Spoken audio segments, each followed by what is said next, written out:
all of the information that you've provided so far, and I know we're only just probably scratching on the surface in relation to the degree of information and the wealth of information that is in the book.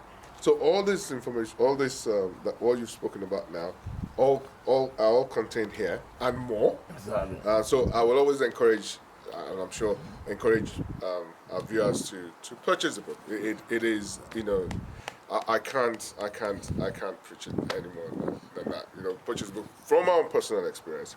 And I don't know, probably you noticed I was nodding out most of the time. Exactly.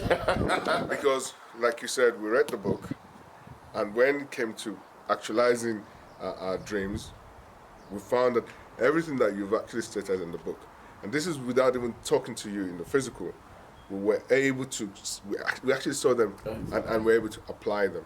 So, yeah, so I would just encourage people to buy the book. It's just, it is what it says on the tin. So the next question, what are the pitfalls of most new pig farmers? Okay, that's an interesting. Because once we talk about the profitability of pig, the viability of it, we should always look at it. It's not easy. For someone like myself, for instance, who got into the business from a completely different background, and I'm sure there's going to be a lot of us now. One of the areas that this book dealt with, it covers all the areas and every single pitfall that we should look out for. And because of that, we're able to protect ourselves and plan against that. So I don't know if you want to just say a little bit more about I think one of the things, like I said, when I was writing this book, I was writing this book knowing, because I went through what I've put in there.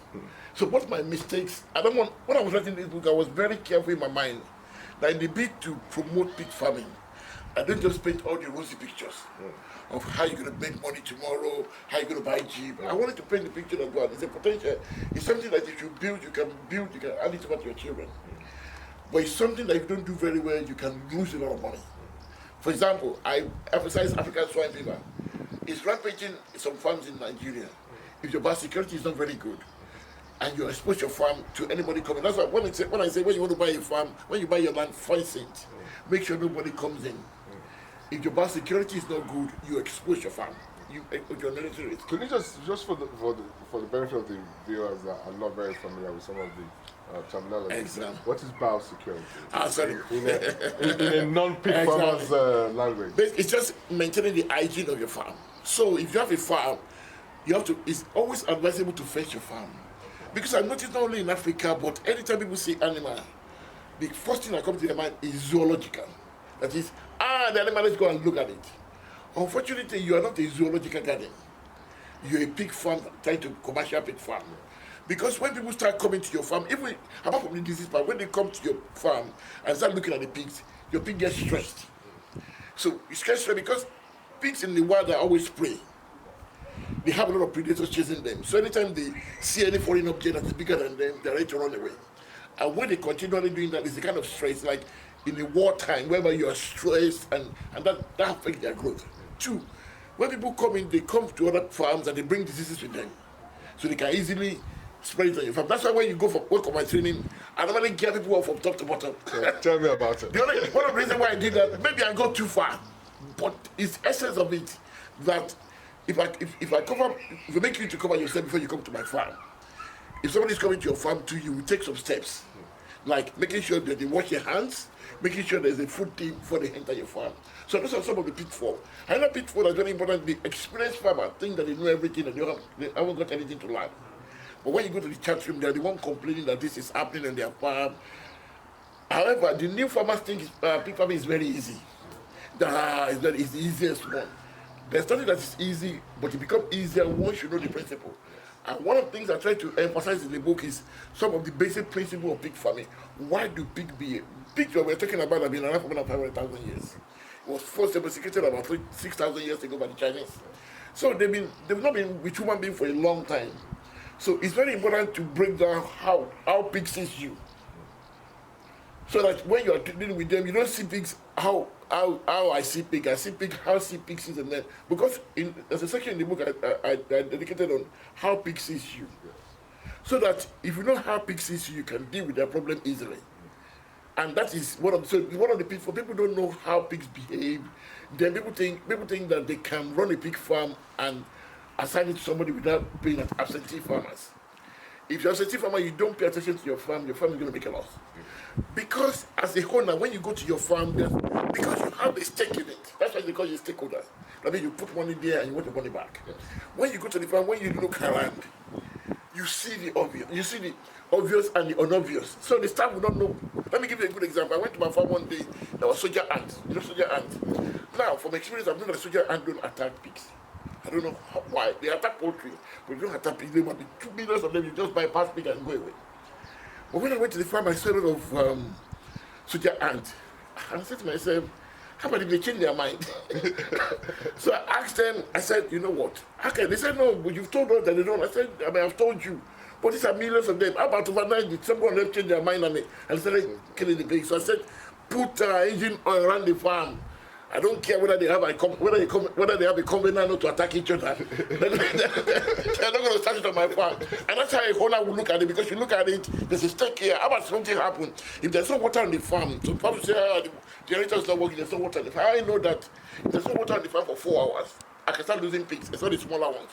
So then they just think just 4 hours, water just went up now. So those kind of things are what the owners, so if you go to your farm regularly and start correcting them, after a while start staying. And that's how, as a pig farm, that's why it's so important that all these pitfalls, you are aware of it, we can deal with them. That's interesting. So, in other words, for those in diaspora, for instance, the closeness to the farm obviously will be an issue. Yeah. So, how would you advise, what suggestions would you, for those in the diaspora that are interested in pig farming and cannot be there as regularly as you suggested? What would be? Would you still encourage them to go into pig farming, or is there a high risk business for them to go into? Or are there measures that they can take to mitigate against any sort of pitfalls? Thank you very much. I think number one thing, like I said again, not trying to beat the dead donkey. They need to read this book, because that will give them overview what they are getting themselves into. 2, they need to come for the training. Yes.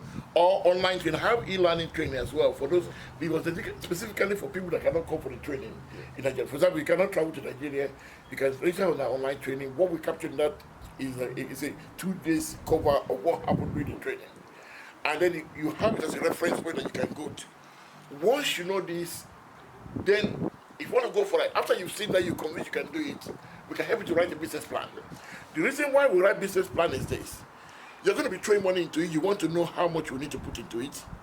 When are you going to get your profit back? How much is going to be?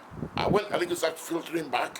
What are things that will affect them, so that you can know every month how much you need to allocate for each month? Because one thing with livestock production is that it doesn't care whether you feed it yesterday. It's give us this day our daily bread. If you feed your pig for 6 months and you fail to feed them the last 2 months, you might discover that it might take them, the last 1 month might take you 3 months. And that's, from your experience of being a farmer, you know each day how much it costs.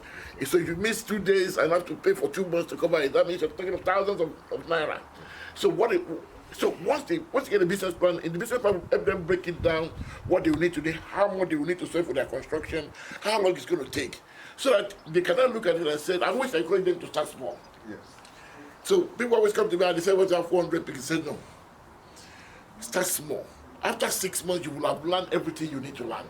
You can guarantee that. Look at how much you know about pig now. Until by the time your animals start giving birth, you're already an expert. At least you can teach anybody from that one to give him birth. And that's how you build up knowledge. I've been building for 20 years. So it comes out of my mouth as if,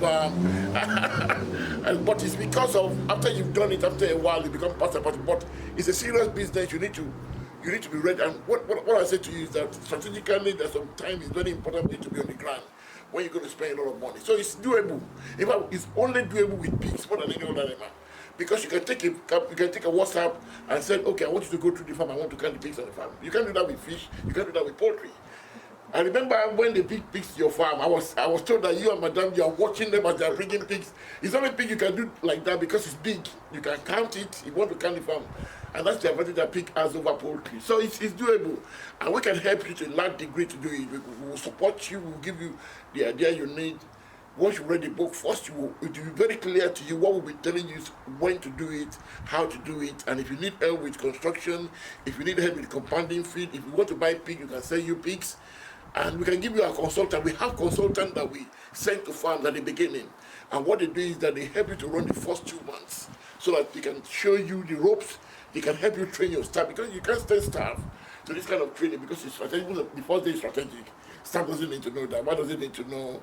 Why does it need to know how to borrow money from the bank when they just want his salary at the end of the month? Yeah. But the staff on the farm will help them to know how to compound, how to give injection, and it will help you to prove your staff as well. Because consultant knows he's only going to be there for a month or two, so he knows he can't make a drama there. So he can test his staff. His staff is train the staff, and he can leave, so he can have a good start. And that's how we help diaspora farmers. And I think that's what we did for years. That's what you did for us, and like I said, it did really help us.